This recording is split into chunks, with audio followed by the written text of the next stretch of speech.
And, yeah, Teddy was like the offensive lineman. When I would scramble too much in a game, he'd always be out of breath and be like, would you stop scrambling? And I'd be like, would you stop smoking weed? Right? Yeah. All right. So that's why we're out of breath right now. That's why we're out of breath. Yo, yo, yo, yo, what's up? It's Chris Sims. Chris Sims Unbuttoned. Ahmed Fareed is here. Yes, that was I got some feedback from some of my old high school friends. They did hear that live. Some people sent the clip to them. My friend Owen Corso of the day of. You're like, oh, now you're throwing Owen under the bus, all right? They didn't care, so it was all good. They didn't care. They didn't care. So, yep, we went from stories about Ted Gucciora and some polluted lungs, which I might have. But one thing we know is the guy I'm sitting next to's got the cleanest lungs around. Yes, I mean, the cleanest lungs around, for sure. 3 cigars. 3 cigars in your life? I think in my life, yeah. Okay. You ever smoked a cigarette? No, never smoked a cigarette. Not even a puff. Not even like, I had too many drinks and, ooh, that looks cool. Let me have a puff of the cigarette. No. Wow. The third experience with the cigar, it was kind of bad for me. I don't know what I did. You swallowed the smoke I might a have little. done that. Right. I had a headache and just felt sick to my stomach you the got rest dizzy? of the day. And so that ruined that. Yeah, right. And now you're like, I don't know if I ever want to do that again. I don't need to. Yeah. You know, it's like I felt terrible. Right. I will never forget that feeling. So, yeah. Okay. The healthiest lungs. Healthiest lungs at this desk for sure. Although, who knows? You know, the way the medical community changes their opinion all the time, they'll be like, actually, smoking a little bit actually expands your lungs and makes you a bit healthier. Yeah, right. Like the old days. That's what they used to tell people. Right. It'll increase your breathing. That's why athletes are doing it. They'd be like, oh, I'm strengthening my lungs. It was like a protein shake for my lungs. Right. Just wait 50 backwards, years, maybe we'll be back there. Yeah, exactly right. Again. Exactly. So you doing good, big guy? Doing good. Good sports weekend for you? Well, you had a good week. You were watching golf. I heard you talking with Mike about that. You got him into watching golf, too. I had to. I tried to get him into the horse racing. He has some vendetta against horse racing. Yeah, I don't know. I heard him. He said he was like, because I think he doesn't think the horses, want to be there necessarily. Which, I mean, they're an animal. You don't know for sure. Yeah, right. But do our pets want to be our pets? We don't know anything. These are questions we don't know. I doubt his Macy wants to be his dog. Well, really, exactly, she's like, damn, you're my owner, but shit, I'm stuck with you, so I'll just have to deal with it, right? Exactly. I don't know. So he had a gripe about that, but I tried to get him in the golf, the PGA Championship. I love watching the majors, right? I'm a casual golf fan who, when it's the majors, I sit down and watch. So I mean, Saturday was awesome. Watch the Preakness. National treasure. Nice run. I was hoping Mage could maybe pull it off, right? But he hung in there. Although we don't have the Belmont anymore. Yeah, so we don't care. So we don't. We're like, it was the Double Crown. That's right. That's right. We wanted him to win just to complete the Double Crown. You deal with those shenanigans, Fox, and the Belmont. Yeah. But that was a good day. But then Sunday, I was pumped for Sunday because of the way the PGA ended Saturday night, where I was like, wow, the 5-6 best players of the world were on the leaderboard, right? And you were like, then they're all close, and you're going, oh, wow, this has got a chance to be a fun Sunday. So that's where I tried to get Flory to tune in. And I think Brooks Koepka,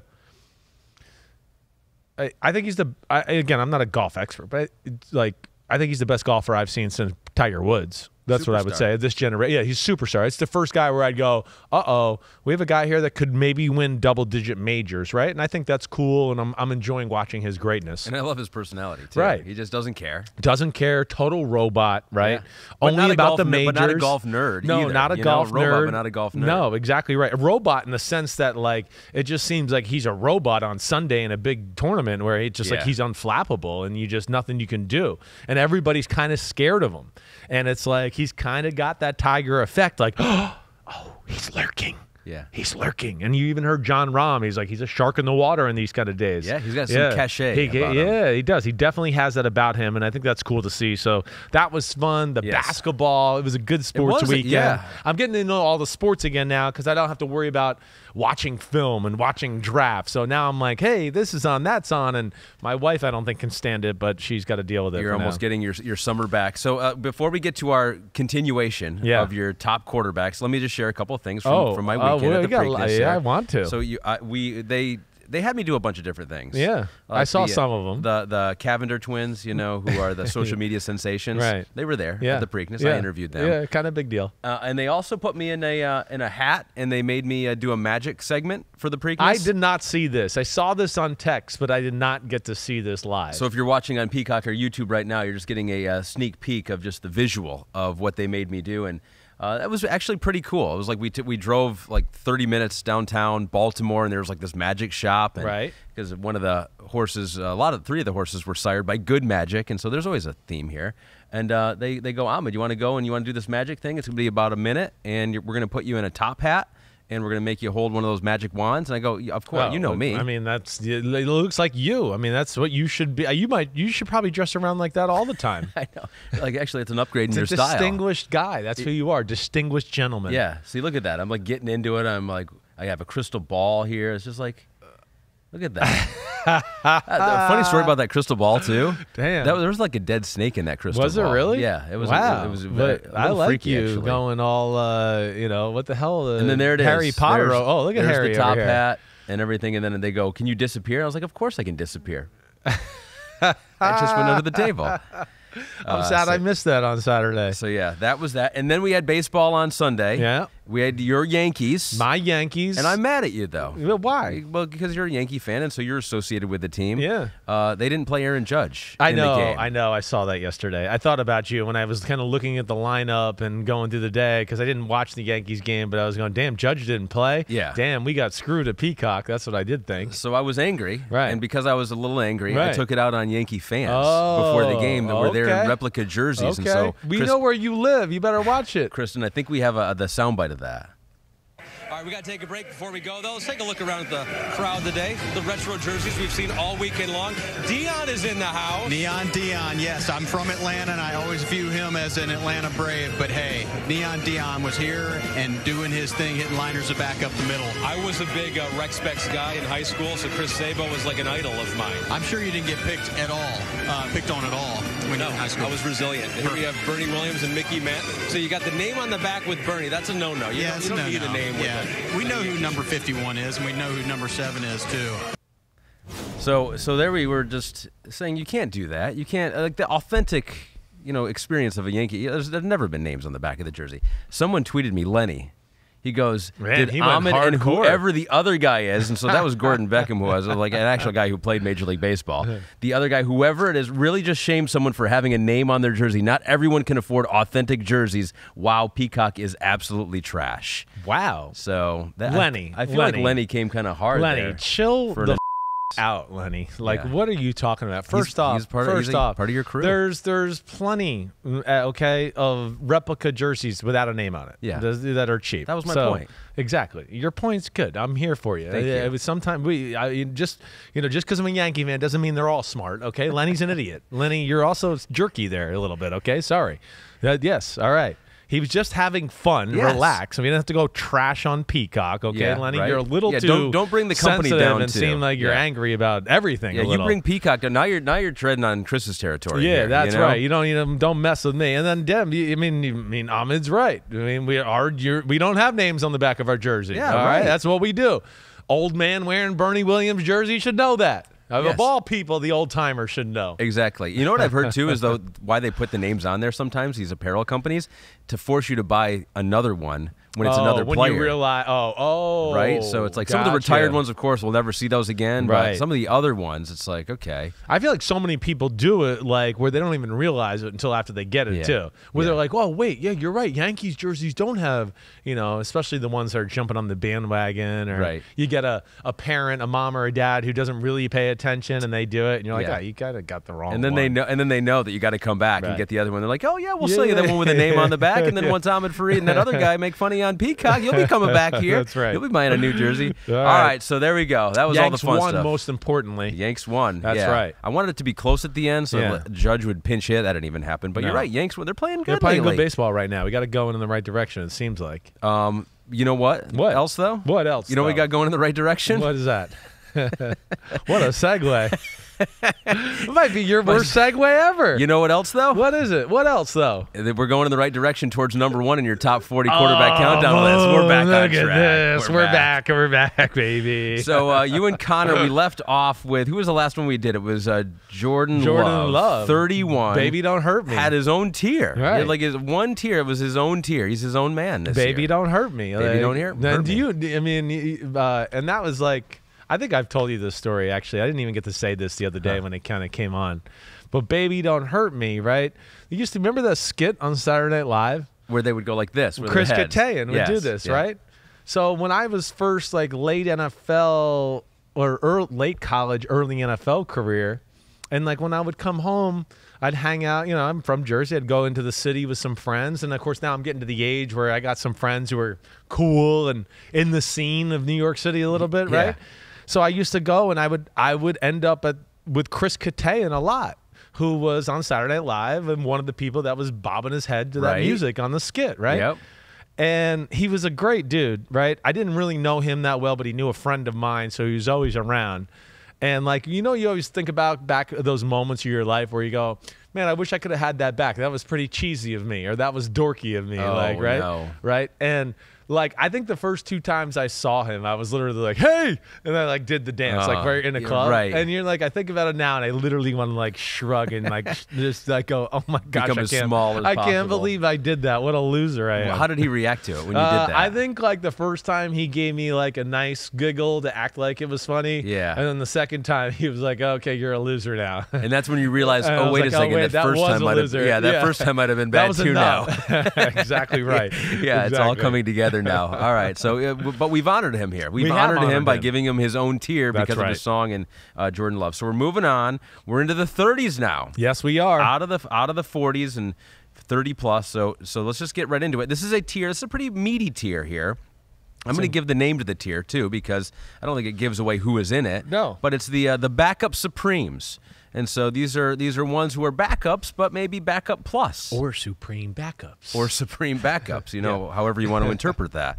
So let's get right into it. Yeah. Next on your list, Right. number 30, who is that man? That backup supreme is Davis Mills. That's right. Davis Mills, number 30, Houston Texans quarterback, right? Fully expect him to be the backup quarterback when the season starts. Honestly, yeah, I got him ahead of CJ Stroud right now as it stands, right? Going into the season. But that's one where like CJ Stroud's talent and ability is much greater than Davis Mills. Once he gets a little feel for football and everything like that, I think his potential and what he is surpasses Davis Mills, you know, 4th, 5th week of the year for sure, right? So you take those lumps early on in the year. But here, the thing I think when we get to Davis Mills and you talk about it, hey, there's a reason he's a backup fringe starter, right? He's smart.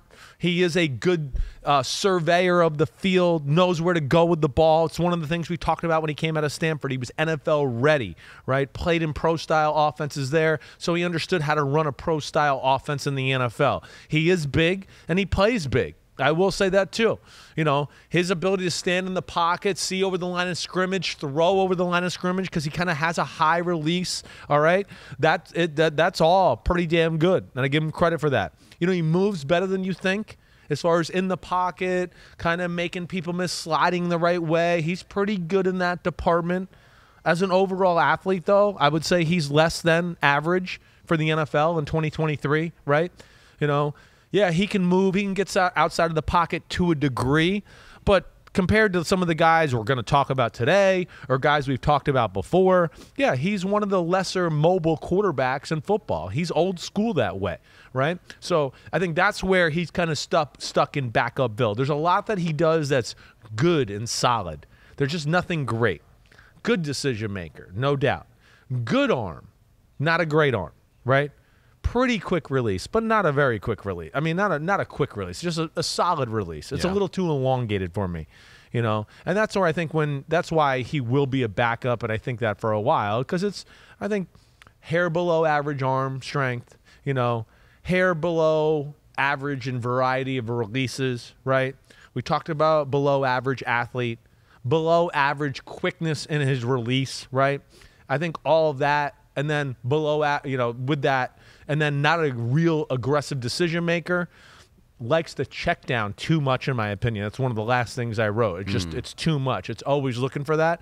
I think that's why he's stuck as a backup, and that's why they drafted CJ Stroud. So despite all those negative things you said about him, I Right. think this is the most positive you have ever been about Davis Mills on this podcast. Well, because with the there's good good. things you said about him. Yeah, I know. So he was 35 last year. He's moved up, and now you don't do these rankings by looking at where they were last year and moving them. You just go each quarterback and who would I rather have to play a game today. Right. You know, and I think we've made this point. And if you're new to the top 40 list, it's not like who's going to be better even by the end of the year. Right. It's like if you had a game today, how would these quarterbacks be ranked to win a game right now? Drafting equal teams out there. And so you have Davis Mills, 30, who moved up despite taken a step back. You look at the stats from year to year, and he's actually taken a step back from 2021 to 2022 in completion percentage, and yards per games is about the same, but he ended up throwing 15 interceptions last year. So, I mean, this is more proof that this is not about numbers for you. This is about the quality of the quarterback, but it also might be also changing how you evaluate some of these rookie quarterbacks and where he stands as what he can do in a game for you right now. Yeah, yeah. And he's like, he can manage an offense. He can win games if your team is really good, right? But like what you see with the Houston Texans, he's not good enough to make the team on a day where you go, hey, we're just slightly worse than this team, and if we could just have somebody make 2 or 3 plays for us, we'll win the game. Right. And he's just not that. Let alone, if you're going to be the guy you are, right, you got to be a little more careful with the football with what he is too. And I think that's also, part of the reason, again, it'd be different if it was, hey, great decision maker, never turns the ball over, does all those things. Maybe he would have fended off the drafting as a C.J. Stroud. But I think it's like the lack of elite big-time talent, and there is things to like. Again, when I turn on the film, it's underwhelming when I watch him at first. I'm always like, But realistically, as you watch him too, and there's guys in front of him here, and there's even guys behind him that have more physical tools and ability than he does. But, I am going to put something into plays the game the right way, knows where to go with the football, right? And I will also take into account he's been around a really tough situation. I mean, it ain't been a ton of help there, right? Let me bring that up. That's part of that, too. That's a question that right. CD2K says to you, guys, was Davis Mills really the problem? And does Stroud have a chance with the Texans? So we have the receiving leaders from last year, 2022, and it was Brandon Cooks who was the leading receiver. Didn't even get up to 700 yards. He was at 699, right. 57 receptions. Then you had Chris Moore, Jordan Atkins, Nico Collins, who is actually still on the Houston roster, but we've basically had a total turnover because they have signed Robert Woods, Dalton Schultz at tight end, Noah Brown. So Davis Mills, now that he's on the way out, he might be like, wait, where were these guys when I was starting those, 26 games over the last 2 years? No, I mean, to our point here with our question at CD2K, he wasn't really the problem. You're right in that statement. Like, you don't look at the Houston Texans and go, oh, man, if the quarterback was a little better, they would have won more games or, been in the playoffs. No, you're exactly right with your assessment there is that it's an offense that lacked playmakers. You just mentioned some of the guys there. They're not household names, right? They do have a pretty good O-line, and it's going in the right direction. They got a running game that can be special here going into next year. Yeah. But I think that's why, okay, Davis Mills is not the problem, but this is the answer, CD2K. He's not the answer either. That's what I can tell you.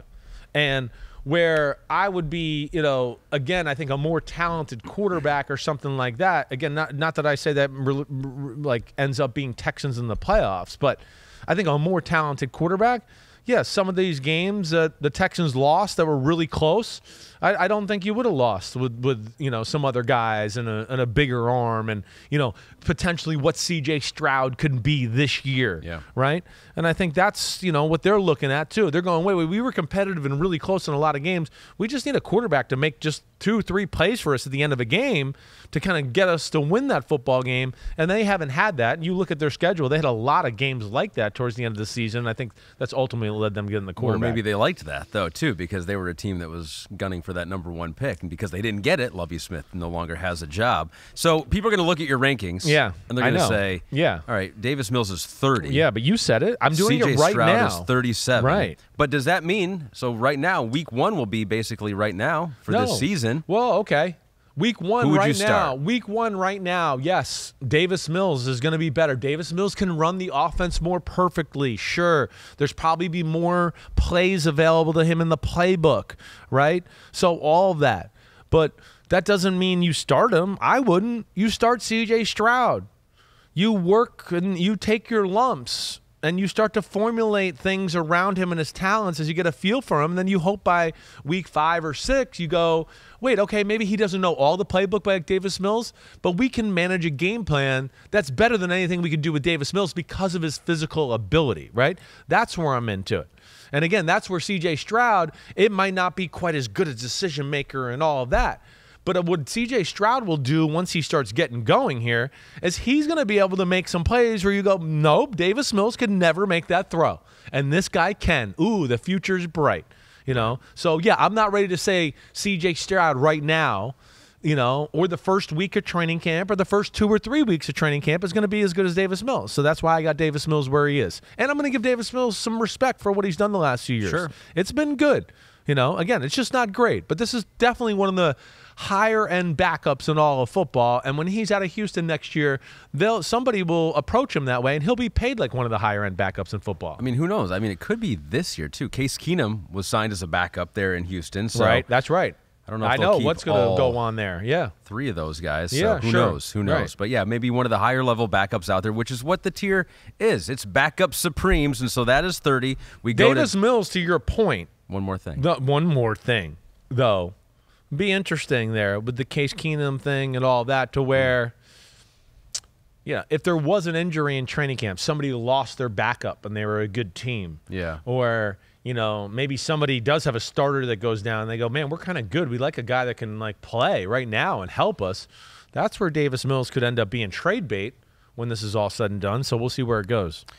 Where will our list go next? Oh. That is the question now. So that is 30. 29, another good backup who played quite a bit down the stretch. Yeah, Started. That's right. Don't look at his stats all necessarily either. It's Tyler Huntley, Baltimore. Tyler Huntley's damn good. I mean, damn good. First off, when he took over this year, this is the one thing that jumped out to me when I started to watch film on him a little bit. We forget that when he first took over in the season, the offense in Baltimore was struggling a little bit. I mean, they weren't necessarily hitting on all cylinders, even with Lamar at quarterback. It was kind of going through a bit of injuries. The run game wasn't quite there, right? They had just lost to Jacksonville in Jacksonville. They couldn't protect. I mean, so he kind of took over with Lamar getting hurt where the team was kind of in one of those, lulls that a team goes through during the season. And then they had some injuries to go along with that. But, man, when you talk about Tyler Huntley, I think he's a fringe starting quarterback. He's got, first off, a sneaky explosive arm, right? I wish he had a little bit more of a less robotic motion, but still, he controls the ball, and the ball pops off his hands in power-type throws, right? So that's the first thing I like about him. He can flip the field in one flick of the wrist that way. Then, we know his athletic ability is the real deal. It is. You go back to the playoff game against Cincinnati and some of the runs and plays he made there. And then, 2, off of that, he's not a guy that looks to run. He wants to play in the pocket and throw and dissect you with his brain and his arm. And he's a pretty good decision maker, too. He was a hair maybe aggressive and trying to sneak a ball into some tight windows this year.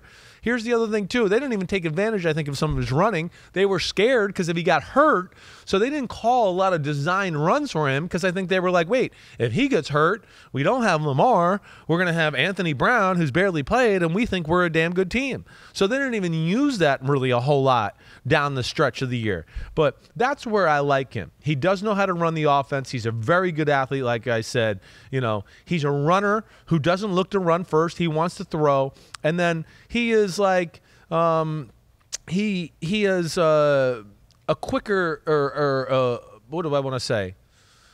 Just an ability to put the ball into tight windows where I think some of these other guys we've talked about in past already where I just go, no, that's where he is a little more overall talent than I think people give him credit for. Just Verheij tweeted you, how do you evaluate a quarterback like Tyler Huntley now that every team has an idea of the player he is, rather than in his first year when he was a complete surprise to most? Does he have to accomplish more to get on the top 40 list in comparison to where he was the previous year for you when you put him 34? So you liked what you saw from him. He was 34 last year. Now he's 29 this year. He was a Pro Bowler. Yeah. I mean, let's not just dismiss that. Right. He was a Pro Bowler, even though they don't even play the game anymore.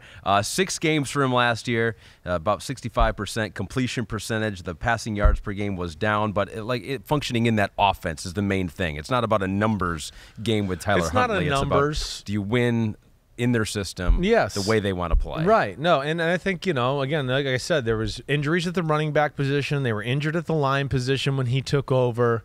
You know, with the playoff game was one of the first games where they were kind of like had at least a majority of their guys back. Also played an unbelievable stretch down the end where you played teams in your division with good defenses who have knowledge of how you play and all that. So, you know, they hit a few bumps in the road and they weren't smooth in that part of the year. And then, of course, he got banged up. He didn't even play Week 18, right? That's when Anthony Brown played against the Bengals, if I remember correctly.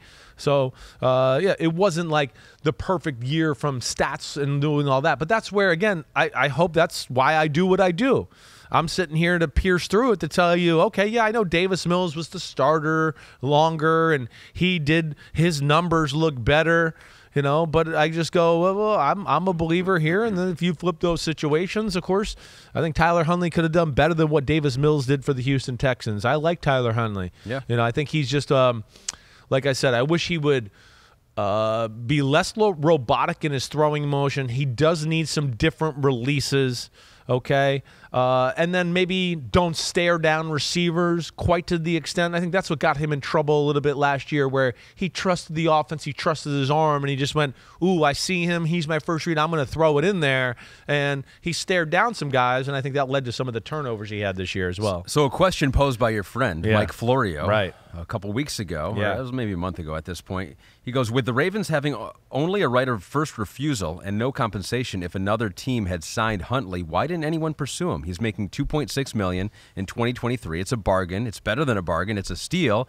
He has 8 career regular season starts. He almost led Baltimore to that upset win of the Bengals in the wild card round. He goes, Ravens coach John Harbaugh said there's no question in his mind that Huntley can be a starting quarterback in the NFL. That could be a little bit of coach speak, trying to build up your player. But, I mean, $2.6 million, isn't he worth more than that to the Baltimore Ravens? But it's like, you know, you don't see many guys, you know, who get put in that situation ever go to another team. It's kind of like an unspoken no-no. Yeah. So the point's maybe more like NFL teams, not that they're I don't know why they do it. Like an unwritten rule. It's an unwritten rule. You don't rule. take my guy, I won't take your guy. You don't take our restricted free agent, we won't take your restricted free agent, right? There is a little bit of that, and I do think that that's bullshit. I do. Because of course you're cutting off leverage for the player there too, where we've made it no, like, oh yeah, we're doing this, but you still have an option to go out there, and the teams have colluded to go, no, we're never going to go after those guys. So you're never gonna have to actually pay them more than what you intended to pay them. Yeah. So that just doesn't happen, and so I think that's really what to look at it more. And I don't know, if I was a coach, I would not be adhering to those rules. I could tell you that. I'd be pissing everybody off and go, no, this guy, we'll take him and we're going to pay him a little more. And oh wait, now you have to pay him more if you want him back. Great, you. We were trying to screw you over anyways. Yeah, right. It's all. And you go, we'll take him too. He was in the Pro Bowl last year. He was a Pro Bowler last year. But here's last thing with him too, because I know. But I talked about the things I wish more quicker release. Wish there was more releases. Right. But here's the other thing, and to me, where he can make game-changing throws with his arm. That, to me, is better than a Davis Mills or some of the guys he's front of him. He can run the system. He proved that 2 years in a row. You go back and watch last year. He was damn good doing that too. And then he can play backyard football. I mean, he can definitely play backyard, get out of the, like, oh, nobody's open, nothing is happening. I'll get out of the pocket and run for 10, or I'll get out of the pocket and on the run, hit a play for 15 yards and deliver more than the playbook has to offer. And I think, you know, again, I'm one that puts a little more and maybe stock into those departments than other people, and that's where he kind of separates himself from some of the other guys we talked about. He does a lot of things quite well. Yes. But one guy does things a little bit better, just a little bit better. Number 28 on your list. I can't even believe that he's 28. This shocked you. It shocked me. It's your own list. You're making the list, and you shocked yourself. It shocked myself. Right. I did. Andy Dalton is number 28. Andy Dalton had a resurgence last year. Andy Dalton, like, I want to say, like, what got into him? What did he must have ate a lot of spinach or somebody put something into him, because he just, to me, was a different football player last year. Listen, and you know me, early on in the process when Andy Dalton was out there, I was like, well, we know what Andy Dalton is. What are we playing Andy Dalton for? Yeah. Let's go with Jameis Winston. we're not quite sure what he is, and I thought there was more potential. But, man, when I was making this list and going back and watching Andy Dalton, here's what's changed about Andy Dalton. I mean, one, Andy Dalton changed his motion a little bit. He changed this part of his career. He shortened his backswing, right, in honor of Brooks Koepka and the PGA, what we're talking about. You could tell that on film. I could definitely tell that. He had a motion. He's got a very flexible arm where that arm would really kind of be a little too floppy throughout his whole career. And it's like he made an effort to go, you know what, I'm not going to let it go back all the way and look for 2 extra mile per hour, right? I'm going to just be on the money and get it out a hair quicker. And he would stop it right here.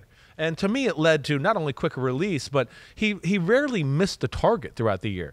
Andy Dalton was one of those really good quarterbacks that I used to watch and go, man, big moment. You missed that throw because of your floppy-ass arm and all that. And damn, you're too good to miss that throw, right?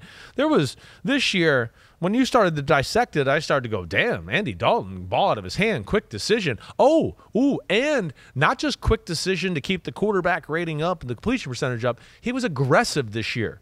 He was aggressive, and with the other thing that popped to me with the aggressiveness, and I think this is because of the motion change, and I really would like to know is he talked to Drew Brees or those coaches down there who taught Drew Brees, did they teach him to change some of these things with his mechanics? Because on those aggressive throws too, and this was always an issue with him, is he's never been a great aggressive thrower of the ball. I've always been like, there's A.J. Green for 50, but they got 40 yards because he underthrew it, or it should have been an 80-yard touchdown, but he had a stop, and they got 30 yards on it, right? Mm-hmm. And not this year. Man, the more you go and watch him back, you just start to go, whoa, down the field post, on the money, deep crosser into tight coverage, on the money, in cut, tight coverage, boom, on the money. And I think that's where he really jumped up in my eyes, at least from last year to this year. So you're not alone, too. There were other people that noticed this, too, which is interesting, that's good. I'm glad to hear that. So the film showed you that. Some of the numbers indicated that as well. So you talked about the accuracy, the on-target throws. Yeah.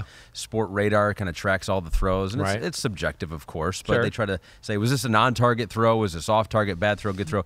Andy Dalton was 5th in on-target throw percentage, according to them. 5th in the NFL. All quarterbacks here. He was number 5. And then Pro Football Focus. Yeah. Maybe always take it with a grain of salt, as you always tell me. Well, they do a lot of good things. They do a lot of good stuff. I know. They do a lot of good fight stuff. back every now and then against some things. He was 7th. The 7th quarterback last year. He was ahead of guys like Tua and Geno and Trevor and Herbert and Brady and Rodgers. And so who knows what exactly they're evaluating on. But like you said, they saw a lot of good. There was a lot of good. You saw a lot of good. A lot of good. And there was. That's, I think, the thing that jumped out to me when I went back and watched was, you know me by now. Everybody should be able to throw the 5-yard slant perfectly. I don't give a shit if you can or cannot. I mean, if you can. I'm not going to be like, he throws the 5-yard slant better than anybody in the game. Man, he's the best quarterback I ever seen. No, that doesn't do anything unless you got Tyreek Hill and a bunch of other weapons that you can just do that with. No, you got to. Like we've been talking about with Mahomes and Josh Allen and all that. If you want to win games and beat the better teams, 4-yard throws ain't going to get it done. It's just not. You got to make some plays. And, man, when I watched him back, that was a pleasant surprise. And I did not give him enough credit for it during the season when I watched him. And, hey, this too. For an older guy, dude still moves well. He really does. He moves well. He's still tough. He ain't afraid to tuck it and run for 5 or 6 yards. And that's where I give Andy Dalton a lot of credit. And despite that added aggressiveness, he had the highest completion percentage of his career last year. His percentage of throws per touchdown was his best since 2018, best quarterback rating since 2015. Now he's on the Carolina Panthers. Yeah. Head coach Frank Wright said this weekend Andy Dalton will remain the number 1 quarterback when the full squad works together. Yeah. Although he did note that the plan is for rookie Bryce Young to wind up taking there. more reps Right. than the veteran over the course of the team's workouts. That's He said, right. quote, when he's ready, when it's best for the team, that's when we'll look to make the transition. So I think this is interesting. I think this is probably more interesting than what's going on at Houston, because I think Agreed. Houston's going to get C.J. Stroud in there and play. They're Right. rebuilding. And you know what Davis Mills is and all that, and Yes. there's not great talent. Yes. But you're going to say what? There is some talent here with this There's guy. some talent, right? And he showed it last year, and he showed that Right. maybe He even showed at it this before. age, he might be improving somehow. Right. And so unless Bryce Young comes in there and is just clearly better, I think it could give them an opportunity to ease Bryce Young in a little bit more than maybe the Houston Texans will ease in C.J. Stroud. I think so. With one, and I think the situations are different. right? Where Houston, it's like it's a rebuild. They know they're starting from scratch. I think Carolina can kind of look at themselves and go, no, wait, we can be competitive right away. Like we're not Houston. We have more pieces on our team here, right? Which can lend them, I think, to maybe playing a guy who's a little bit better at first, right? Yeah. And I think Andy Dalton, I think that'll be a tougher overcome by Bryce Young. Again, this is where the Bryce Young thing is tricky, right? It's his arm is not better than Andy Dalton's. He's not as big as Andy Dalton, And then Andy Dalton's played a lot of football too. This is different than Brett Davis Mills that way. I mean, Andy Dalton's been to the playoffs a bunch and the starting quarterback for the Bengals for a long, long time. This ain't just chopped liver here, right? Yeah. Right. So, I don't expect Bryce Young to necessarily be the starter week 1, where it's like C.J. Stroud will be. This situation's a little different there. And, be interested to see how it plays out. Now, Bryce Young, if he just balls out and looks like a natural in the preseason and all that, then I think he will start. And to me, if it's even close, me, I'm always start the young kid and let's get it going. Yeah. But, this could be one where it takes a little bit to close the gap more than the Davis Mills, C.J. Stroud one. I almost think it could go down the Jets route. Listen, this is what scares me last year. about quarterbacks like Bryce Young. Yes. You know this about me. I'm not trying to be a jerk. I love a lot about Bryce Young. But when you're not super physically gifted, I always worry about they're going to be on the field and they're going to go, whoa, wait, the number 1 pick, his arm's not as good as Matt Corral's or Andy Dalton's. Hey, the number 1 pick isn't, he's barely faster than Andy. I don't know if he's faster than Matt Corral. Like that's where I worry about that, right? That's the only position in the sport that we do that with. That's the only. If it was any other position, we'd go, well, he's the backup then. Yeah. Right? We're going to play the corner who's not as fast and not as strong and not as physical and all, right? So, and I know more goes into playing quarterback, but that's what scares me, in those situations a little bit. Yeah, could be a very interesting backup starting quarterback situation. And the next quarterback we're talking about, very similar situation. Could be very interesting for different reasons, but could be interesting for the first few weeks of the season. Number 27 on your list is Sammy Darnold. Sam Darnold, as they call him. I like to call him Sammy. Okay, Sammy D. All right, Sammy D, Sonny D, Sammy D, right? Yeah. Has he ever done that sponsorship deal with Sonny D? No, I don't think he has. That's a missed opportunity. It really is, right? The orange hair and everything like that. No one calls me, Sammy D, but Chris Sims will one day, and I should just get this going right now. And his family, I mean, his grandfather is the Marble Man, the original Marble that's Man. right. Remember I told you that, right? So he with needs one of the his greatest thing. names ever, right? He needs to cement his legacy. He does. He needs to. Well, he's trying to, and Yes. that's why he went to San Francisco. He's He's looking for gold, and he found it. Okay, that's what he did, and he found gold in Kyle Shanahan. Sam Darnold is one of the tougher rankings in this whole thing. Right? Sam Darnold has some things about his physical ability and skill set that are legit. Like when you turn on the film and you go, damn, that's above average NFL quarterback type stuff right there. Like great feet, unbelievable feet in the pocket, very quick release, like one of the quicker releases in all of football. And then his arm is strong. I mean, it's again, I'm not going to say it's Josh Allen or Mahomes, but it's a strong arm to where he can push 50-yard posts and in-cuts in like it's nothing. Matt Mayoko covers the 49ers, been covering them for years. Yeah. Good friend of yours, Right. and mine too. We talked to him. Yeah, what's he saying? So he says this, and he was talking on a local radio show. He goes, quote, he goes, can I say this? Oh, it's going to be good when he goes, can I say this? The most talented thrower of the football that the 49ers have ever had. That's what he said. He goes, let's put him in the very high echelon of guys who can just drop back in the pocket and throw the football. I think that he really hasn't really had any chance to succeed since his college days are over. So he is very high on the ability to throw the football. And Kyle Shanahan said this about him, quote, there are only a few people on this planet who can throw at the level that you need to throw at to succeed in this league. Sam is one of those guys who can throw like that. There you go. Sam's got some stuff to him. I'm still a believer in Sam.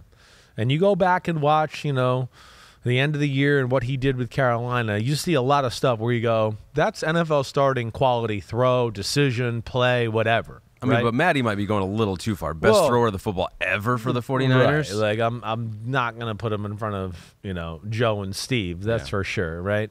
But I think they're trying to make a point in that he's hearing from people there that they're going, Dude can throw it. Dude's got skills. Yeah. Dude can spin it, right? That's the one thing. He can. And, you know, I named some of the things. Quick release, strong arm, right? Got some different releases to do that. He's got incredibly quick feet to hop around the pocket. He is a much better runner than you think. When you start to break it down, you start to go, oh, wait, he got out of the pocket. Oh, he did turn the corner and get 8 or 9 yards there. Woo, damn, he did have another gear that I didn't expect. He's a little surprising that way. Like him keeping the ball in the read option, that's a real threat. You can't just like disregard it and go, oh, they're not going to run Sam Darnold today, right? So, you know, those are the things he does really well. And, I mean, like I said, him sliding the pocket and throwing balls sidearm through lanes and doing all that, I love it. Now, it's just sometimes there's just a little too much of that. Or sometimes there's a loss of feel for the game overall. That's where Sam Darnold can be a little bit like, you know, he needs a Shanahan to stay on him a little bit. Right. You know, like, hey, we're winning this game. We don't need to, like, take a chance on the post down the middle against double coverage here, right? That's where you watch Sam, it starts to like, hey, it's a field goal game. Well, you're scrambling out of the pocket, throwing it the other side of the field over a guy to get it under a guy to get a 6-yard completion. Like, who the cares? Throw it away. Take the sack. Punt it. What are you doing? Right? So it's the feel of the game, some of the nuances, I think, that is where he's got to get better at. Sometimes staring at a receiver forever and patting the ball, and you're like, you're going to get hit and you're going to fumble. Oh, you got hit and fumbled, right? So it's that. And that's where I think him not being coached and not being in the right situation has hurt him a little bit. And that's where, yeah, he's at 27 where we sit right now. But damn, I mean, he's got the potential to be somebody greater than this. And I just got to see it. You just got to see it put it all together. And that's hard sometimes when you've been in some of the situations he's been in. Yeah, he has had, I think, 4 head coaches, maybe 5 offensive coordinators It's insane. in his 5 right. years. Nobody's going to survive through that. Still only 25 years old. I mean, Hendon Hooker territory here. He's basically Hendon Hooker's age. He was a baby when he came in the league. I know. Stetson Bennett. Right. There are the numbers of what he did last year compared to 2021. You could see, though, like the aggressive, right? Pass yards per attempt, better with the touchdowns to interception. Now, they ran the ball and managed the ball the right way. But to me, this is where he's awesome in the Shanahan offense. Yeah. And it would not shock me, okay, I'm going to say this, right, where if he starts and they're going to start out 4-0 and Brock Purdy comes back healthy, it wouldn't shock me if Sam Darnold was so good they're just like, we're going to stay with Sam, Brock. I'm sorry. Sam's kicking ass right now. I mean, this offense is made for him. Can we look at the schedule, too, and see? So if he does start week 1. Yeah, they have a pretty favorable early schedule, if I remember correctly, right? You know, look at that. At Steelers, at Rams. There's no doubt they're going to have the most talented team on the field in the first 4 games, right? Thursday night against the Giants, they'll blow them out. Cardinals, and then Cowboys. Right. On so NBC, they could Sunday be sitting Night there Football. 4-0. Yeah. Right. And he is made for this type of offense. Oh, bootlegs? Sam Darnold, that's what he does best. Oh, play action and just have me read one thing and get it out of my hand quick. He's made for that. That's why Shanahan likes him. That's why you're hearing Matt Maiocco say these type of things. Yeah. I know Shanahan likes him because I remember when he came out in the draft that Shanahan had his eye on him. But, yeah, I think there's also a system fit there with the guy as well. And because he's been in some crappy situations and all that too, I think that sometimes lends you to some bad habits, right? Nobody's ever open. We never make a play. So I hold the ball a little longer. I take a chance here. Oh, I forget where we are in the game overall. I'm used to always being losing. So I saw the guy open a post. I just threw it, right? Those are all things that are real and tangible when you haven't been in good situations that way. And I think that's some of the stuff that, you know, Shanahan hopes he can work out of Sam Darnold. He had a chance at the end of the year to get Carolina into the playoffs. Didn't play real well in that last game. But it could be the situation around him is what you're saying. No, yeah, it could be the situation. You know, and I'm thinking of like, you know, what was it? The Tampa Bay game, right? They had that. That was the second to last game? You know, they had them on the ropes. Yeah. On the ropes. That's right. But he had some moments in that game where you just go, oh, wait, don't do this. Don't, you know, made some great plays too, but had a bad interception when they had control of the game and they were in fringe field goal territory. I do believe he fumbled, backed up once, holding on the ball forever. Matt Casey is telling me that in the room watching the games, you were very angry at Sam Darnold.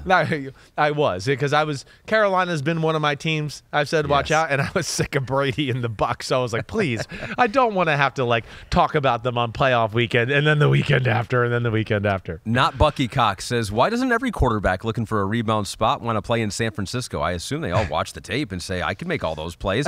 Guys like Darnold, Baker, Wentz, Jameis, Bridgewater should be fighting to play there. I trust me, I think they do. Yeah. I think they do. I mean, I think Mitch Trubisky, he was trying to want to go to San Francisco last year. I think there's a lot of them that try to work the back channels to get there. It's just does Kyle like it? Yes. And Kyle likes Sam, and he pulled the trigger on that one. So Kuzo is going to push back here because he goes, no Sam Darnold or Trey Lance is intriguing. So he had not seen, he didn't know that Sam was going to be this high on your list.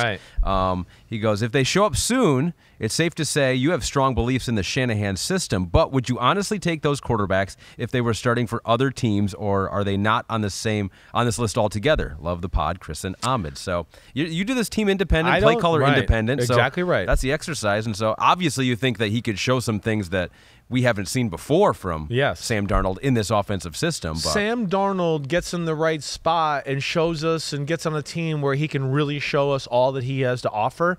To me, he has the type of potential to be like, somewhere in that 11 to 15 range for next year. I mean, he's got that type of talent.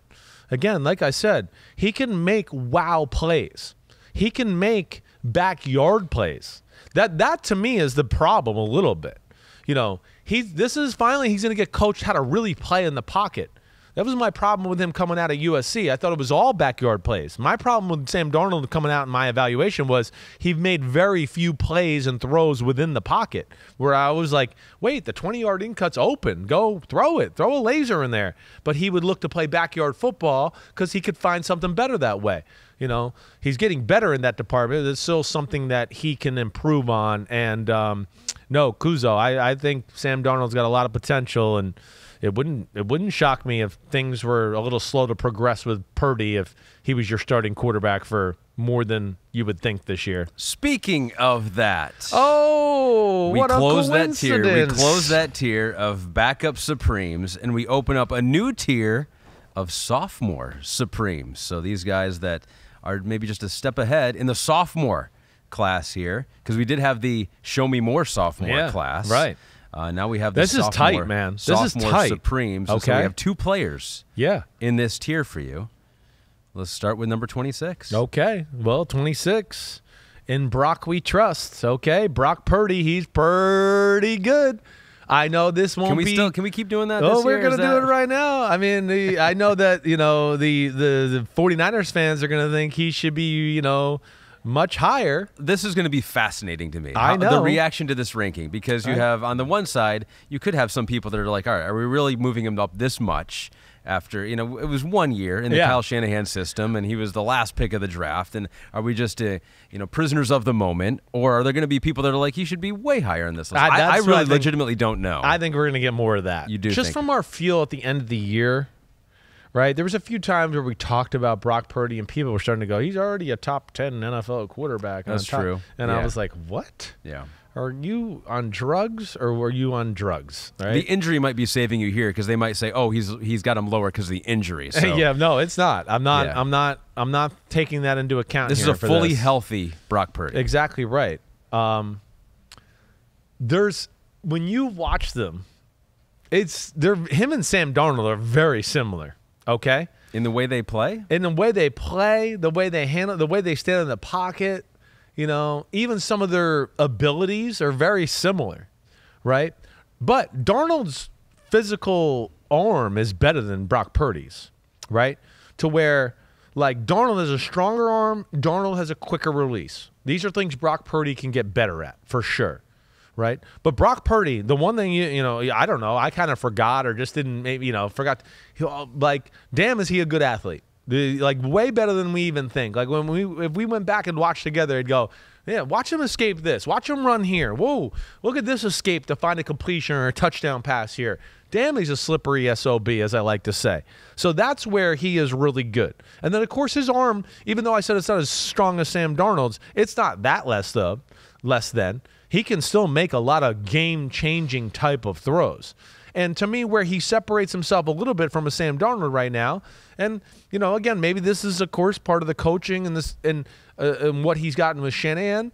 But I think this also goes back to all the experience he got at Iowa State. He sees the field phenomenal. For a rookie quarterback, he's an unbelievable decision maker, unbelievable feel for the game, like overall. Okay, take a sack. Okay, throw it away, whatever, right? And then like maturity beyond belief in some of the nuanced things he does for a rookie quarterback, right? Where, like I said, Sam Darnold could sit there and pat the ball and look at a guy for too long, right? Or take a chance, and you're just like, why, Sam? Why? Like, Purdy doesn't really do that. But then Purdy has, like, he's got veteran eyes already. I mean, when you start to watch Purdy, you start to go, damn, he's dropping back, and he dropped back, and he's looking over at 10 o'clock, and as he's getting ready to throw, he's still looking at 10 o'clock, and boom, he throws it to 1 o'clock, right? Because he's just going to look you off because he knows, oh, wait, this is the coverage, I got it. So he's nuanced that way. That's where he's damn good, right? He's not perfect yet. He does have to shorten his motion. I think if he shortens his motion, of course, it'll be a quicker release. I think it'll add to a little pop in the ball. But he can make all the throws. Yeah. And like Darnold, he's a very good athlete. He just sees the field better and has a little bit better of a feel of the game overall than Sam Darnold right now. And that's why I gave him the edge in that department. I think it'd be instructive to look at his first 8 games under Kyle Shanahan and the first 5 games for Jimmy Garoppolo under Kyle Shanahan. That was back in 2017. The numbers are pretty similar. Right. Completion percentage, yards per attempt. Now, Brock Purdy had a much better touchdown to interception ratio. Much. This is where he's got a good special feel that way, and when to push the envelope and when to go, oh, it's not worth it, I'll take the underneath route. So I'm fascinated here because you talking about him right now I think is better than you talking about him during the season, because of course you give a lot of credit to Kyle Shanahan and being in that system and having weapons in Deebo Samuel, although he was hurt for a bit there. But Christian McCaffrey comes over at that same time. I think during the year you made the point often that is it Brock Purdy? Is it now this new weapon and the running game took off and it reached a new level once Christian McCaffrey got there? Right. But I feel like looking back on it, looking back at the tape, you're giving a little bit more credit to Brock Purdy and running this offense. I'm more impressed maybe than I remembered being during the season, but also in realizing and having him number 26 in my ranking to go, no, this is still a guy that has to improve on some things. And still a lot of the good we looked at was still because that team is awesome and they can do a lot of things.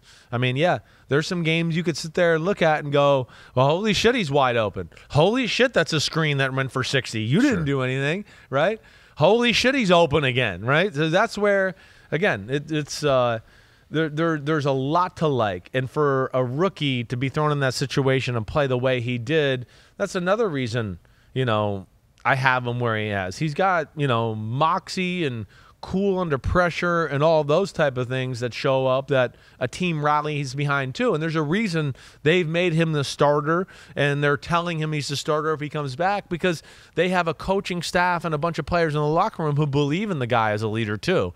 And that's another aspect he's got a little bit of advantage of in Sam Darnold. Right elbow surgery is what he had in the offseason. The 49ers say that after 12 weeks, they're going to evaluate him. Right. That'll be about mid-June, and then they'll have a timetable. They're hoping late August, early September. Could be close to the beginning of the regular season. And you mentioned if Sam Darnold gets off to a good start, who knows what they do at the quarterback position, but pretty clear that they have something in Brock Purdy. And I was thinking about this too. We make a lot about giving up the 2 first-round picks and then using the other first-round pick on Trey Lance. I feel like they just got one of those back. Right? With Brock Purdy, you basically just got a first-round pick back. Yeah. Because where would he have gone? If he was in the draft this past year, I hadn't thought about that before. With Anthony Richardson, we've seen it for a year with Brock Purdy. Right. But after having seen that, let's say for whatever reason, they're like, he was glitch. There's a glitch. We have to put him back in the draft. Right. Where would he have gone ahead of those top 3 quarterbacks? I don't think so. I know it's tough to talk about, after seeing him a year in the NFL and all that, but I still don't know if there's enough pure elite physical talent, to be drafted higher than those first 3 or anything like that. Right. Certainly I misevaluated. We all did. But probably a first rounder though. Don't you think a team would take what they saw from Brock Purdy at the end of the first round, like Kenny Pickett territory? I don't know. That's interesting. I don't know about that. Again, and again, why I got him at 26 is I gotta see more in that department. Like I said, I think there's a lot of Shanahan factor in what went on there too, right? So that's where, I'd like to see a little bit more before I make some bold statements like that. I wish, like I said, he's got to tighten that motion. I wish he was a hair more aggressive as a thrower. All right, that would be one thing I'd throw out to you too. Yeah. But, man, other than that, like I said, the feel, throwing off his back foot when pressure's coming, all of that, having a good feel for the overall game. That's where, he's light years ahead of most rookie quarterbacks. But, again, yeah, it's going to be an interesting year with him. He's got some challengers there in San Francisco with Sam Darnold. Yep. And I think we can say that, Trey Lance will not be on your list. I think that's become Trey Lance is not on my list. That's obvious. Right. We're talking about all the San Francisco quarterbacks. Let's get it all out there. Trey Lance will not be on your list. No, I can't say that he's in the top 40 quarterbacks of football right now. You know where I had him last year, and of course he didn't get any reps or get any better last year. So, what did I have him last year? Somewhere in the 30s, I believe, somewhere in that range, right? And of course, I don't think it got any better. You had this next quarterback at 39 on your list last year. Right. He has moved up into the top 25. Your number 25 quarterback is Kenny Pickett from the Pittsburgh Steelers, right? Kenny Pickett, man, it's a perfect example of him and Brock Purdy, right? Like, this is where I want to be like, hey, people, do you really think like Kenny Pickett couldn't have gone to San Francisco and done some of that stuff there? Come on now, come on. The situation, all that, and that's why I'm here to decipher this for you. Kenny Pickett's arm is better than Brock Purdy's. Kenny Pickett's release is better than Brock Purdy's. Kenny Pickett, the athlete, is better than Brock Purdy. He's also bigger than Brock Purdy, right? And I would say from pure drop-back passing offense, I think it's disputable. I might edge Kenny Pickett as far as reading the field and going through progressions quickly and going in that way. Pickett's pretty damn good. Pickett's ability to throw the ball into tight little short windows is phenomenal. Hey, all you got to do is what do they think of him? They let him throw it 35 and 40 times a game, during the season. They trusted him. They couldn't run the ball. So they were like, hey, we'll let him make quick decisions, get the ball out of his hands, and we'll kind of play that way. It's usually entrusted into a veteran type of quarterback. So those are signals that are telling me that they think this of him. And that's where I don't think Kenny Pickett quite gets the, maybe the credit he deserves there. His arm, it's not superstar arm, but it's damn good. It's better than like what I said with Brock Purdy. He can make all the throws. He definitely can. Now, does he need to improve on some of those power throws? Definitely. Does he need to be a little bit more aggressive with his mentality on some of the aggressive down the field power throws type of plays? Yes. There was a ton made of like when Mitch Trubisky is in there that there was plays being left down the field. And Kenny Pickett got in and they threw the ball shorter, but nobody called Kenny Pickett out. That kind of bothered me last year. Yeah. It did. It's like, wait, Trubisky doesn't throw it enough. Bench him. And we bring somebody else in, he throws it shorter, and nobody says anything. Yeah. And that to me is like, BS. But either way, he did a very good job for the situation he was thrown into. I think it is interesting comparing the numbers for Kenny Pickett and Mitch Trubisky last year. Of course, Kenny Pickett had more games and more opportunities, but the pass yards per attempt was lower for Kenny Pickett than Mitch Trubisky. And I do think it was a little bit of a letdown for the Steelers fans because they were hoping for this big jump in the offense. And then I think the blame started to go to the offensive play caller. And what was it, Canada there? Yeah. So it's like I do think that Steeler fans did feel a little underwhelmed by what they saw first year from Kenny Pickett. I'm still up in the air, as you could tell, and that's why I got him here at number 25. There's some things I like certainly, but I'm not blown away by it's shitty how like the perception or whatever the world we're in kind of dictates this conversation something. Like Brock Purdy, we never expect him to be here. So I say all these glowing things about him, right? Kenny Pickett's a first-round pick, and he's here, and we're kind of like, it could have been better, right? Yeah. And it's kind of messed up that way, all right? Yeah, life is all about expectations. Expectations are big, right? It's a big part of that. What are you expecting, and then is it better or worse than that? Yeah. And those are things that I need to see more. I do. And in all those categories I talked about, let alone – hey, being able to take some punishment and all that, that's something that I worry about as well. He's got to get a little thicker and a little more muscle on his frame altogether. He did have the concussion issues this year, so that's an issue. But as far as playing the position and playing within the pocket, seeing the field, make the right decisions, make the appropriate throws, like, man, he's really good in that department. Now it's like we got to start making plays and making a few plays to get the team over the hump in some close football games. He led some game-winning drives Yep. against the Raiders, Ravens in back-to-back games. Didn't have much of a running game, so if they can improve that part of the game, maybe it's better for Kenny Pickett. Yeah, you've been critical of that offensive system there with Matt Canada in the past. Definitely, so some things working against him last year, right? But he was replacing a legend in Ben Roethlisberger. I think we have the numbers from Big Ben in his last year and the numbers for Kenny Pickett. The percentage of passes past the first down line, I mean, that was the Big Ben's big thing last year. It was like 34% of the time. It's just like, just dump off. I mean, Pickett was a little bit better, but not much better. And so you know who was probably happy that he didn't light the world on fire? Actually, I know he was happy that he didn't light the world on fire. It was Ben Roethlisberger.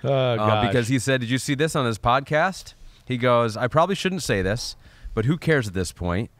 He goes, I wouldn't say that I wanted Kenny to necessarily fail, but like when someone comes to replace you and you still feel like I had it, I hope he doesn't come and ball out, because then it's like, Ben who? So that's what Big Ben said on the podcast. And let me just be the first to say, I honestly give him some credit for saying that. Yeah, because I think that's a very natural thing to feel. It is a natural thing to feel. I want to go, you don't need to worry. You're a legend. You're going into the Hall of Fame, right? But it just shows you that you're right. Even if a guy like him is thinking that, Yeah. like if you're thinking that at home about anything, like someone comes in your job and you're working in an office somewhere and it's just like you're an accountant and then be like, hey, did you see Phil over there? I'm happy you got the opportunity, but I just hope he doesn't do as good as I do, right? Yeah, Phil's amazing. He does this stuff a lot faster than you did it. It's just like, oh, okay, thanks. Yeah, it is. I do give him credit for saying it. It is. He's at least he is being honest. What I would just want to say is just like, hey, man, you're cemented in stone. You're the man. Don't worry. Like it's you don't have anybody that's doubting you. You were the man for a long time. But yeah, it's his first year out. It's infringing on his territory, and I get that. I mean, gosh, I just think about my dad when his career ended with the Giants and Dave Brown and Kent Grant. I definitely didn't want them. I'm sure my dad had the same feelings too. He didn't want them to come in and like hit the ground running and go to the Pro Bowl, right? Yeah. Something like that. Nobody wants to see that. So, we'll give him. I'm with you. I'll give him some credit for saying it out loud. You know why? Because I guarantee, and I've actually heard some athletes say this, that when you're on a team and say you're entrenched with being the starter, right, and then you're kind of struggling, and then you're benched, right? I know the thing to say is like, yes, I'm rooting for the team to win, and you are rooting for the team to win. But man, oh man, do you really want to see your backup go out there and crush it while you're on the bench? I mean, it's a tough situation. It's your livelihood for these guys. Exactly right. And Ben's not playing anymore, but I'm just saying, even for people on the team, it's a tough situation. It is. It is a very tough situation. It's not easy to deal. And yeah, you have to fight against the urges of being a hater a little bit and take the bigger picture into like, okay, wait, no, this is my team. I still got a lot of people I care for in this team, and I want to see positive things happen. And I'll get, my crack once again, but that's the frustrating thing about football, and it can be tough on your psyche. Will the Steelers get another crack at the playoffs this year? Ooh. So last year, they finished under 500 last year, right? Yeah, they ended up what? Was that the first time in Mike Tomlin's era? They were 9-8. They were above 500. Oh my gosh, I totally forgot. They will never do that. Refuse to be. So, okay, they're over under. Let's look at BetMGM for the Steelers. Their over/under for win total is 8.5. I mean, I'm going to take the over. You're taking the over? Because it's impossible. Yeah, I even just tried to. My brain, I don't even know why it went there, because of course that Mike Tomlin was not going to have a losing record. I mean, they scare you, right?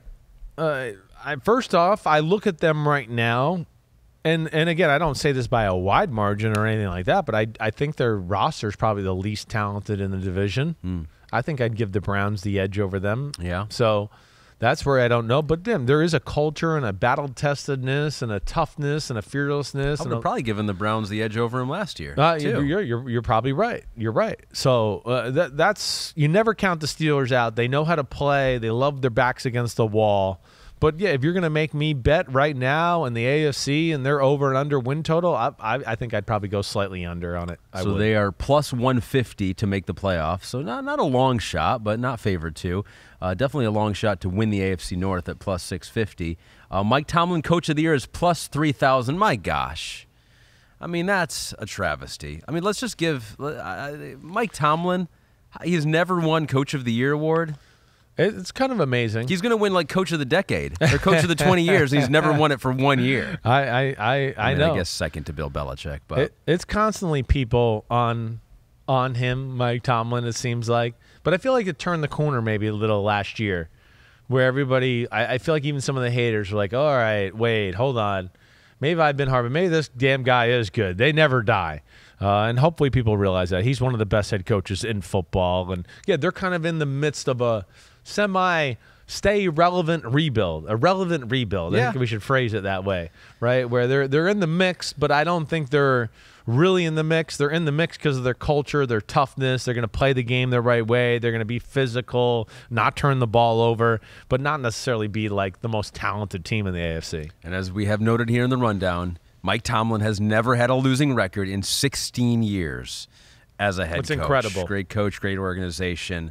Well done. Thank you to BetMGM for all that information. And we want to let you know the action never stops at BetMGM. You can sign up now using the bonus code SIMS. Your first wager is risk-free up to $1,000. So say you bet $100 on Joey Porter Jr. to win Defensive Rookie of the Year. If you win, you'll get $2,000. But if you lose, you still get $100 worth of free bets. Simply download the BetMGM app today. Go to BetMGM.com as well and enter the bonus code SIMS to make your first wager risk-free up to $1,000. Read the fine print. Make sure you know what you're getting into there when you do that, too. And don't bet too much, too. Don't bet more than you. I just want to throw out the safety things out there as well. Way to go. Way to go. BetMGM, thank you for all that information.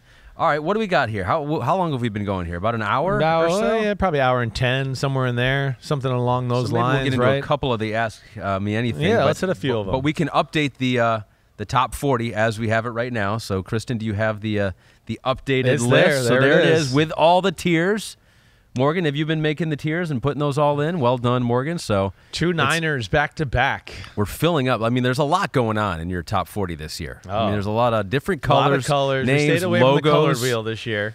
logos, and then all of the, and then what is love? We got to, like, when you have one guy in one tier, it makes it very difficult to get the description of that tier in there. Yes, it does. All right, you're feeling pretty good about your list so far. I feel pretty good one. Yeah, I got, again, I always have some ones where I go, I don't know, maybe I shouldn't have done that, like I said, but we'll dive into that as I go along here. I've had one or two thoughts creeping in my mind like that as like time goes. I look at it and go, I should have flipped that. Oh, or whatever. No, don't do that. Don't stick to your guns. I think you're right. I mean, even if they were, it's like you were talking about, like, it's like 34 should have been 35 or whatever. It's He's not like a buzzworthy backup. He's a backup supreme. What are you thinking? You're an idiot. Okay, so let's talk about those 4 buzzworthy backups for a second. Yeah, Jarrett Stidham, Taylor Heineke, Gardner Minshew, and Mike White last time. Patrick Seifer says, out of the 4 buzzworthy backups, which one has the most tools that could potentially allow them to be a starter a couple years down the line, kind of like a Geno Smith, he said. I look at that to be either Jarrett Stidham or Mike White, right? I think the other 2 are awesome career backups only. Those 2, White and Jarrett Stidham, have starting quarterback potential, and I think Stidham's probably the guy I'd look at. Stidham, watching back at him, and I know you weren't here for that part of the podcast, he's really physically impressive. And I think there's a reason, like I said on the pod during that when we broke him down, that Sean Payton was one of the first things he did. I mean, one of the quarterback whisperers of the last 2 decades, the first thing he did was, I want Jarrett Stidham as my backup quarterback. Because you watch and you go, no, the arm is above average NFL talent arm. Release is good athlete, sees the field, right? Back shoulder, or just, off his back foot, side. He can really do everything. He's a guy that, like I said during the podcast, like, if he's going to be on Russell Wilson's heels and he's going to drive him, and if Russell Wilson slips up, Jarrett Stidham's the guy that can come in and go, no, I'm the man that's throwing for 320 yards a game. How crazy would that be? I know. He's got that. You think that's a real possibility? With the way Russell played last year, I mean, I almost want to say anything's on the table. I don't know what to expect from Russell. If you made me bet, I would say it's all going to be a lot better because of Sean Payton. That's who I believe in, and he's going to retool, rewire Russell the right way. But if he can't do it, he's not going to be afraid to move on. I don't think so. Sean Payton, I've never seen him be scared of anything or having to do a tough decision like that, and I think that's why he threw a little change at Jarrett Stidham. You had the 1 man in 1 tier. Yeah. What is love? Got to do with it. Got to do with it. No more. Jordan Love at 31. Rustam Saini, 92. They always tell you, they go, if you don't know how to say it, just go through it. You know, like be confident about it. You know, I'm saying the complete opposite of what I just did. Based off of Jordan Love's performance against Philadelphia, how high can he move up this list? Seems like he could be a top 10 quarterback for some of those throws. Well, he has some throws that are elite. He does. So, you know, top 10 is a pretty damn special group of guys in the NFL right now. But I would say, like, yeah, he's the type of guy, the talent, the explosiveness in his arm, right, that he could dance around the top 10. I'm not sure I'd say top 10, right, but it dance around 12, 14, 11, whatever, depending on the year. I don't think that would be a shock to me if all things went right this year. Yeah. Yeah. Okay. Yeah, good. You good All with right, that? I'm taking that good. in. What are I'm you just reading? taking What are you doing over there? No, I was just I'm just reading something else. wait, so you think he could go as high as yeah, not top 10. I don't know about that, right? As I said, the top 10's pretty freaking talented right now when you get into football here. But of all the quarterbacks, I mean, the ones that you haven't seen that much of, I mean, obviously they have the most ability to move up or down, right? It's like we don't know. We haven't seen it, right? Right. So, But some of them, I look at them and go, you know, yeah, they have the ability to move up into the middle part of the NFL. And then there's some where you go, no, they have top 10 potential. And he does, you know, he could be a top 10 quarterback when all's said and done. I'm not sure he could do it right away this year, but his talent is there to where, on a given year, 9, 11, 12, whatever, he certainly could do that. Okay, you know who may disagree with you? Who's that? Nick Norris. Oh, who's Nick a homie, Norris, who how tweeted dare in. you. He goes, how do you have Jordan Love so far ahead of Howell? What we've seen from Howell in an actual game has been so much better than Love. You had Howell at 39, you had Love at 31. Yeah, no, I've seen Love a little bit more, and I do think that Love has more high-end talent than Howell. You know, Howell you got to see in one game too, right? It was just one game, and it was against the Dallas Cowboys in somewhat of a meaningless game. Yeah. And, you know, so, you know, I like Howell. I do. I have more questions about it. I just need to see more of them all together. Do I think his arm is as good as Jordan Love? No, I don't. You know, I don't think he's got the ability to make some of the high-level throws that Jordan Love can, let alone Jordan Love has played a little bit more, and I know it hasn't been stellar, but he has played more to where, him throwing the football the way he did, the decision-makings I saw in that Eagles game and a few other snaps in other games were all really damn good. Yeah. And let alone, like I said, when he stripes the ball, it's like, ooh, whoa, that flew off his hand right there. It's like, it's special that way. I'm expecting to see some pretty big things from him. I like Sam Howell, you know that. Yeah. But, you know, mechanically he's got some things about his game where, like I said, he has no different release, right? I don't know if necessarily he's going to be able to just stand on his back foot and make some like, oh, let me twist my body and throw, and I can still throw the 20-yard out route, right? We got to see one game. He was 11 for 19 for 169 yards, TD and an interception. Yeah. Right? I just need to see more. Yeah. I saw him at the Preakness. Yeah. He was there. Yeah. What'd you think of him? Good fashion? Yeah, Yeah, good. yeah. You're good. He had that beard working, you know, his fashion Got some sense was pretty thickness good. to him, right? He does have some thickness Yeah, he's to him. stout, right? Yeah, he is solid. Yeah, so he definitely wants to run. is. He does run a little bit too. He so, does. Yeah. He moves well. He's tough. Like I said, he's, you know, when he came out, remember we were going, this is kind of like Baker Mayfield light. Yes. That's who he kind of reminded me of, Yep. except he doesn't throw the ball quite that well. All right, here's one topic that has been percolating throughout the I know. NFL here recently, and I guess you haven't totally gotten into it deep on this show. No. Yeah, you may have talked about it with Mike a little bit. Have you Right. talked about it with We talked Floria? to Floria a lot, yes. Okay, all right. Yep. So if you missed that as well, which you can catch some of those episodes on YouTube or on Peacock. On Peacock, right. CD2K says, I know Chris kind of touched on this recently based on comments from Alex Smith about young quarterbacks with defensive head coaches. I would like a thorough go-over, though. I'm in the Alex Smith camp. So in case you're unfamiliar here, here's part of the quote here. It says, there's a different mentality from my career when you play for an offensive head coach that wants to light it up in the scoreboard and outscore the opponent, especially as a young quarterback versus a defensive head coach, when really the coach's mentality is, hey, don't screw up, don't turn the ball over, don't put us in a bad situation. So do you agree with that? And he went on to kind of talk about Robert Saleh and, you know, great defensive mind, but how do you develop a quarterback when you have that mentality? Yeah. He And says so- you have no idea how to develop a quarterback. The coordinator you hired never called plays, so that's a completely different animal. And Jeez, as much why as is he you think going you're so- prepared to handle the development of a young Jeez. kid, you're just not. What did Robert Saleh do to him? Why is he going so hard on Robert Saleh? Well, listen, he's making a point that you heard me make during the year. They they did not handle Zach Wilson in the situation right. You heard me say that constantly through the year. I know everybody thinks I was just saying that because I was sticking up for my draft ranking, which is not at all. Yeah, Alex Smith is not sticking up for your draft ranking. He's definitely not. He probably enjoyed it. He's like, God, Sims' ranking is getting shit on. This is awesome. Yeah. You know, he's probably like, yeah, guys shit on me in the quarterback rankings all these years, you know. So, yeah, that's I think his points are very real. You know, I do. I don't think it's 100% foolproof.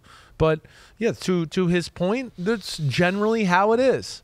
You know, I told a story a little bit like when I was with John Gruden, offensive coach, yeah, everything was about the offense and the quarterback every day, the practice. Even if the defense didn't realize it was still about the quarterback and the offense. Yeah. It was. You know, defense is more about, hey, be on the same page. Let's be sound in our assignments. Do that. You know, offense, there's just more to it that goes along. You know, as far as, I don't know if defensive coaches always realize what goes in to being a quarterback or being a really successful, like, high-octane offense, right?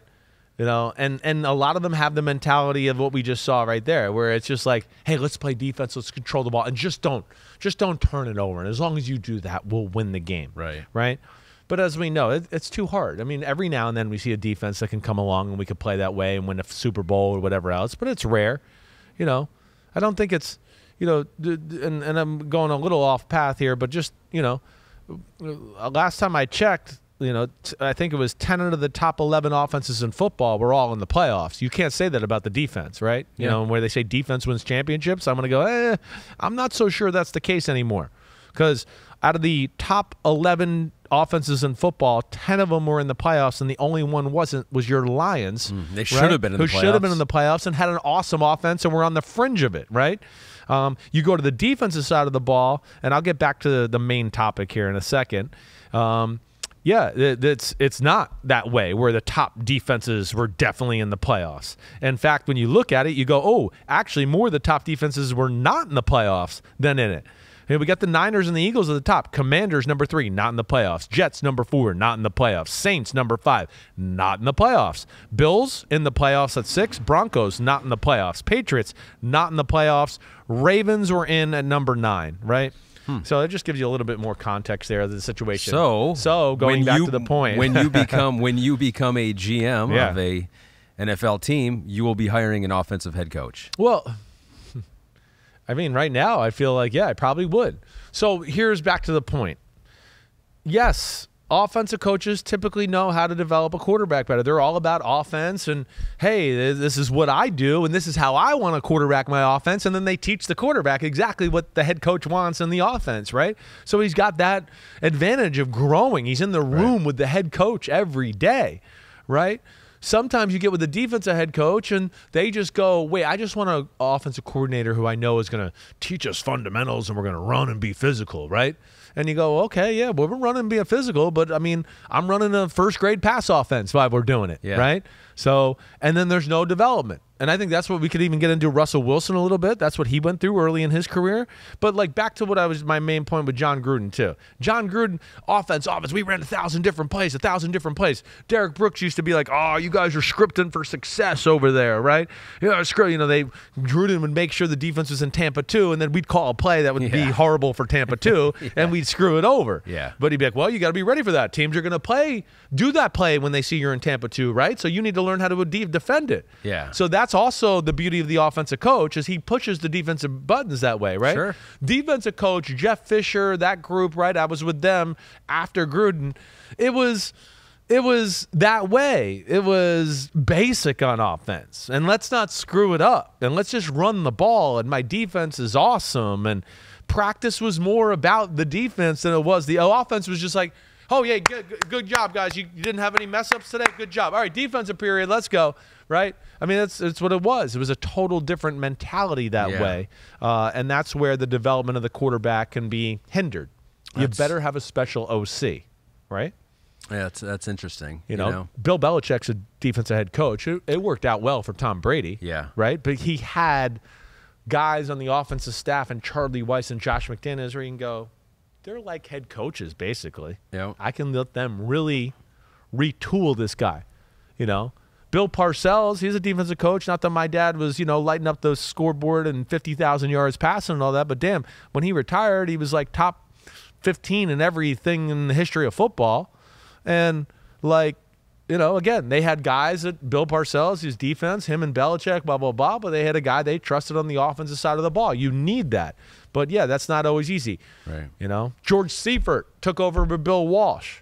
Okay, but he had Mike Holmgren there, and then Mariucci and Shanahan were there, right? So he had other guys to go, okay. It can work if you get the good mix of, exactly. That's what I'm trying to say. Defensive-minded head coach that relies on some of those innovative guys. Not and sees the value a in it. first-timer who's never called plays in their life, and Matt LaFleur, and that's what Robert Saleh did. Well, this is why I love Dan Campbell. Yeah. Because, he was a tight end. He's an offensive guy, but he looks like a defensive guy, so he can relate to both sides of it there. I mean, that's why he's my man crush, like you like Patrick Mahomes, I love Dan Campbell because I hear you. He's like a defensive-minded offensive coach. Offensive coach. I know, he is. Well, yeah, he is. You're right, though. It is. It's old school. That's also, he's from the Giants coaching tree, even though he wasn't the Giants. That's still Parcells' school, Sean Payton's school of coaching. That's the way they think. They have a little bit of a defensive mentality while they coach the offense. Last one. Yes. Wyatt Nance. Whoa. Can you dunk a basketball on a 10-foot hoop? No, I cannot anymore. So Wyatt is part of our crew here. Yes. Thank you, Wyatt. But you sound like my son now, who's always like, how could you not dunk anymore? How could you not dunk? You're 6'5". And I'm like, okay, I'm 42. I don't know. I've separated my shoulder twice. I broke my ankle twice. I have a lost organ, and I've had some back problems. I don't know. And I've got the same spring that I used to have, son. Off, okay? You tell that to your son? I do say that to my son. I tell him off a lot. Do you still jump up and touch the rim with your finger? Do you still do that? Yeah, I can. I haven't done it in a minute. I'm sure at some point in the summer I'll have to do it because my son will have his friends. If you definitely trained, you could do it. Definitely. Yeah. I don't have any doubt. Can we do that? So Matt, we should do that by the end of this year. Chris should be able to dunk him. It's like a life's goal, right? Okay. Like train for it. Thank you. We'll get videos of your journey, showing you missing it and being like sad music, but then at the end it's like triumphant, you dunking it at the end of 2023. Right, yes, and I'll lower the hoop to 9.5 for that. That's right. Matt says at the barbecue. Yeah, great. This summer, so even before the end of the year. Sure, so in a month and a half. That's what I want to do. I want to go to the barbecue where I'm drunk and everything else and dunk. That's what I want to do. It'd be great TV. All right, so that's thank all you, for Wyatt. now. That's all. Yeah, thank you, Wyatt. Thanks thank a lot, you for that. Wyatt. Thanks for exposing we got my to embarrass whiteness. Yeah, we got to embarrass him. Yeah, you should be able to. You're very tall. You should be able to I just do still. the McHale move underneath now. That's all. The hook is the that hook. Fake it up and under, back up. And all that. I'm old school the way I play ball now. And it works, right? That's the thing about dads. You know, they play the most boring way possible, and you can crush it still. No doubt. And I can still, if I spot up, I'm a good shooter. So you got to deal with that. All right, everybody. That's it. Hope you enjoyed the rankings today. We did it. We went 30 to 25. That was a lot. We did. We got 6 guys done today. We got 24 to 20 or 19. I'm not sure exactly how we're going to unveil it on Wednesday. But Ahmed will be back here. Look at this guy. This guy's going to work twice this week on the show. I'm back. Man, he hasn't been doing anything. He's been slacking. So finally we got him to work here. All right. Be good. You know where to find us. Keep sending the questions. That was a tough area to break down right there, those quarterbacks. So I'm sure there's some people that want a piece of me and want to hear some more in-depth answers. You know where to find us. Ahmed, thanks for driving the ship as always. Morgan, way to go in the background. Peace out. Clap it up. Clap it up.